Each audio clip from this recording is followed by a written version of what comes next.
What's going on here? Which card is reckless? Recruiter is reckless. Interesting. I think that's still more than worth gaining. It's a huge immediate power spike. If you practice a reckless card, I think that does work the way you'd want it to. Like if you use practice on Recruiter, you play it 4 times. Reckless plus ways have a very negative interaction. They only play the way once, but they still discard themselves, or they still return to the pile at the end of the turn. Really sad. I think this would be fine if it comes up. Anyways, so for draw, there's Recruiter technically actually is draw in this kingdom because of Reckless. Playing Recruiter would actually draw you 1 card. Artist is draw. Stowaway is draw. I think that's it. I guess Groom plus Flagship technically is draw. Groom gaining a horse is card neutral, but if you play Grooms to gain horses and then use Flagship on the horses, you actually net draw out of that interaction. For villages, Recruiter gains villagers. I guess practice counts as a village of sorts. Not so much with no plus buy. Speaking of which, plus buy. Yeah, literally none. There are gains in the form of Groom and Camel Train, but you're not really scoring very much here. And then Trashing, Recruiter, Catapults. Okay. So anything that costs 5 or more costs a buy. So I don't think Skirmisher's attack looks all that... Well, I guess Skirmisher actually could be fine. If you get 1 Skirmisher and then like Groom could gain catapults or cut purses to attack them, might be something that comes up. Like I think Artist looks like a good card here, given that it's the main draw. You could Camel Train to exile a bunch of artists for cheap, and then just buy the 1 copy and get a bunch off of exile at the same time. But you're really looking to economize on buys, I think, just given that buys are a limited resource. You can play with as many stowaways and merchants and flagships and stuff as you want, because you can gain those off of Groom. But buys are precious. I think you probably want to click Recruiter at least a few times. Trash all the estates, maybe trash some other things of value. How to open. There's a lot of terminals here, some of which might be fine to open with together because you could practice if you draw both of them. I'm thinking Groom and Catapult are probably the 2 most important early on. I should take those. If they collide, there's a very good chance you're trashing an estate with Catapult. Actually, maybe it's not Groom Catapult. Maybe it's a flagship or a cut purse to try to get to 5 for Recruiter, because that does matter a lot, and Groom's not helping you hit 5. Maybe even just like flagship silver. Then take a Recruiter, then a Groom, and a Catapult after that.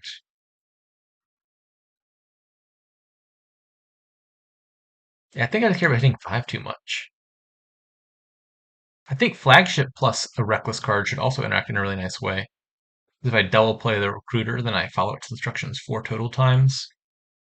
The ideal draw here, I think, involves getting the flagship in play, finding the Recruiter turn 5, trashing a bunch of estates, then adding a Groom and going from there. Looks like breppert ends up with the same conclusion. I think I'm going to add the Catapult now. I really hope not to find it before the Recruiter, because I don't want to double play the Recruiter, or I don't want to double play the Catapult all that badly. Alright, this is a perfectly fine hand. Where are all my estates? Are you kidding? Oh, that's sad. 4 bottom cards contained all 3 estates. Much to do about that. So do I add 1 more Recruiter? Finish off this estate, plus a few coppers, get very thin, and add a Groom next turn?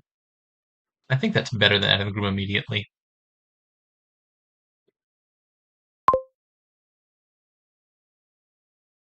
Actually, I don't need to play the Recruiter 4 times. 2 times is enough. Would I rather double play the Catapult, or just play the Catapult once and leave the flagship in play for next turn? Both of those sound pretty good. I think I'm going to double play the Catapult. I can play the flagship again next turn. Go ahead and add that Groom. Yeah, I guess Recruiter being the main village is actually pretty darn annoying, isn't it? Just because it's reckless. It's like buying an acting troupe. You gotta rebuy the Recruiter and trash a bunch more stuff with it each time you want the village effect out of it. Probably I'm discarding Catapult Copper here. And I think I play the flagship. Yeah, I play the flagship and then practice the groom. Only reason to do it the other way would be if I wanted to like buy an artist or something. So let's gain another groom, another flagship, and just a merchant. I want a camel train. I want to gain some artists. Also, I hate to say it, but I think this actually might be a kingdom where you buy a gold.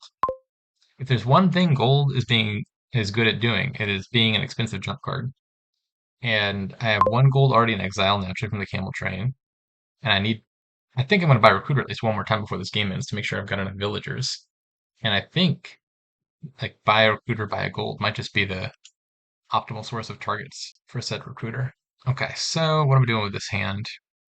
No good targets for the catapult, alas. I wanted to play the camel train, but I might end up catapulting the camel train just because it gets me enough money to afford practicing the groom again. Perhaps better is just playing flagship camel train groom and then buying artist. Then I'm in a ton of debt and not hitting 5 again anytime soon. Maybe the artist is premature. I think I'm going to give out the curse. I don't really know. Let's go ahead and gain. This will probably trigger a stowaway, but that's not the biggest deal.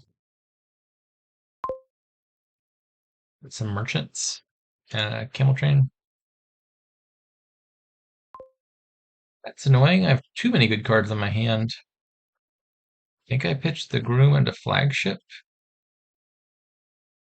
Maybe groom and a horse. Not clear. I definitely want one flagship and one horse in my hand to kick off. I don't think I'm getting back around to that groom this turn, but that could be fine.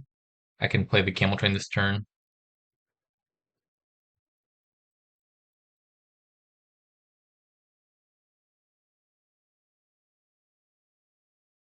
You actually play both of these probably, right? Do I need that many villages? I need that much draw probably, at the very least.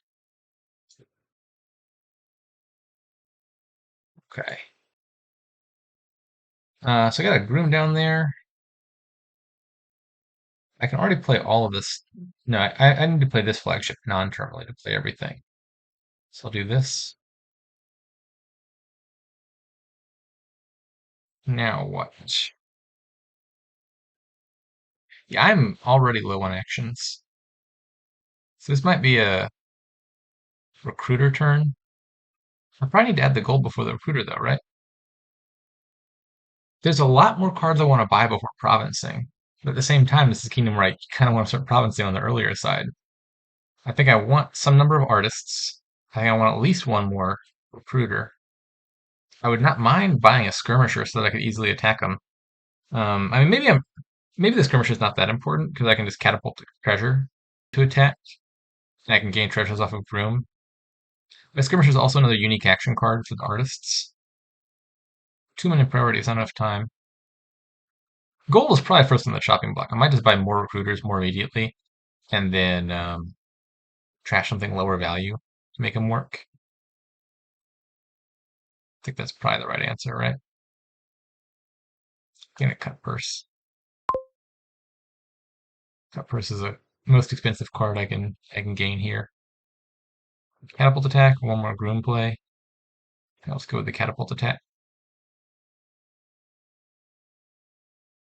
Yeah, I think there's might not be time for most of the things I had planned.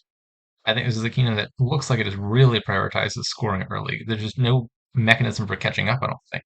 Like if you lose the province split 5-3, where are all those points coming from? You could conceivably gain a bunch of estates off of Groom and give out a bunch of curses with a catapult. You have to like do those things decisively much more than your opponent to overcome like a 12-point deficit. So I think I'm going to buy one more pair of recruiters and then consider buying province already next turn. We'll see. One thing that is important with flagship that I haven't done here is in one of these kingdoms where you have a bunch of flagships and a bunch of cantrips like merchant or I mean horse It's nice to have a flagship left in play from the previous turn to start your turn.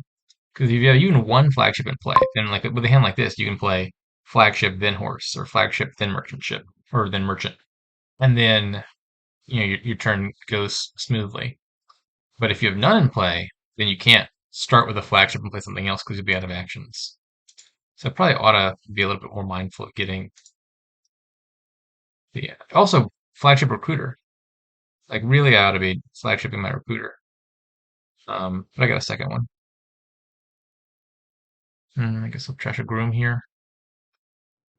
Okay, so now probably double flagship groom, one flagship recruiter, trash a bunch of the stuff that I gain. Seems good to me. Flagship groom. One of these can gain some silvers, so I got some targets for the catapult. One of these can gain a cut purse and another groom. That flagship recruiter. Goodbye cut purse. Goodbye horse. Goodbye horse. Oops. Forgot I had a fourth thing to trash. I guess another silver gets to go away. This is less important than it was a second ago when I was mentioning it, because now I've got a million villagers to work with. Um, but even if it doesn't solve the village problem, it's at least. Oh, what have I done?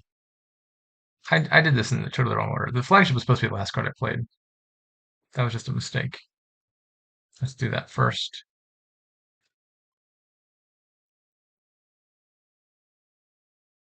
Yeah, I'm not convinced that I'm buying another non-province card if things go correctly here. So I should probably just exile something cheap that I'm going to gain naturally off of Groom. For that Groom. And I should keep a lookout for piles. If I have a point lead, then I can threaten to lower like Groom, flagship, and something, maybe estates even. Curses. Yeah.